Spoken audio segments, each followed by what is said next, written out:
Plenty to talk about with my guests, who this week are Plaid Cymru's Bethan Jenkins, Vaughan Gething, the Deputy Health Minister, and Mark Reckless, who's the new Director of Policy Development for UKIP in Wales. You're all very welcome. I want to start with you, Mark Reckless, though, because some people used to watching this programme might think, well, what on earth is he doing on a Welsh politics programme? Explain your role in UKIP. Well, the short answer, Adrian, is you invited me, so thank you. Of course. Thank you for that. And you're welcome. I mean, my role is I'm Director of Policy Development for UKIP across the UK, but I've been asked to make Wales my top priority in the run-up to the Assembly elections next May. And what we in UKIP want to do is put a really serious manifesto together to challenge the Cardiff Bay establishment and offer people across Wales a real alternative. And how much of a priority will you say it's your biggest priority? Will you devote all your time to coming up with that manifesto, or is it a part-time role? Well, I've said I'm going to spend at least 2 days a week here most weeks. I've also recruited someone to work full-time with us on Welsh policy development, and clearly a priority for Nathan Gill, our leader, and UKIP. We just see the Assembly opportunity as an extraordinary opportunity for us, but also a huge responsibility to Wales. And a steep learning curve for you to get to grips with Welsh politics. I'm enjoying it so far.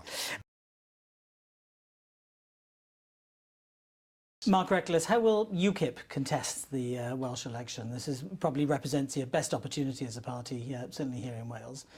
You'll be focusing on the list. You haven't got a record to focus on, but what will you do?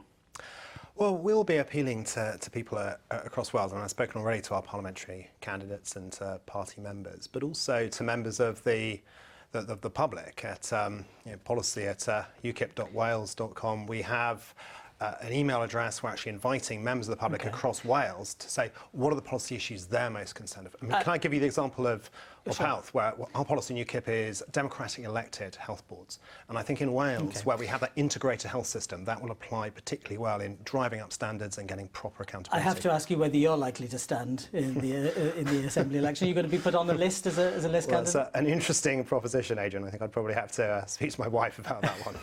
You could be more involved in Welsh politics even more. Bethan Jenkins.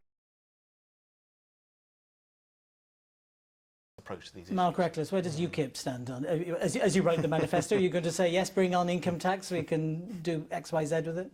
Well, we haven't identified any sort of burning desire amongst people in Wales to have a sort of different tax rates than people in England. And I think, is that because they think that politicians will just put the tax rates up? Yeah, I think that's part of the problem, because people look to the Cardiff Bay establishment and think, actually, is money being wasted there? And I don't think they do have the trust. They see tax-raising powers as likely to lead to higher rather than lower rates, and they just don't believe that that money is being as well used as it should be by the Assembly. So Cardiff Bay establishment people, Bethan Jenkins? I don't define myself as that at all. That's obviously UKIP's line. I don't see myself as that at all. It's an important... That puts things in perspective, doesn't it? Mark Reckless, we haven't got much time left in the programme. It's easy to say some things like this should never happen again. How do you try to ensure that it doesn't happen again? By ensuring people take responsibility. Partly that's happened through the War Crimes Tribunal in the former Yugoslavia. But I'd just like to say about Srebrenica, it was the Serb death squads that were responsible, but the UN forces were led by the Dutch, and they allowed Srebrenica to be described as a safe haven. And when their terms of engagement with forces didn't allow them to protect it, there was then an investigation. And I think it was almost a year or two later, the entire Dutch government resigned because they felt responsible for that failing. And I think it's an unusual but really important instance of politicians taking responsibility. Serious responsibility. We should recognise that.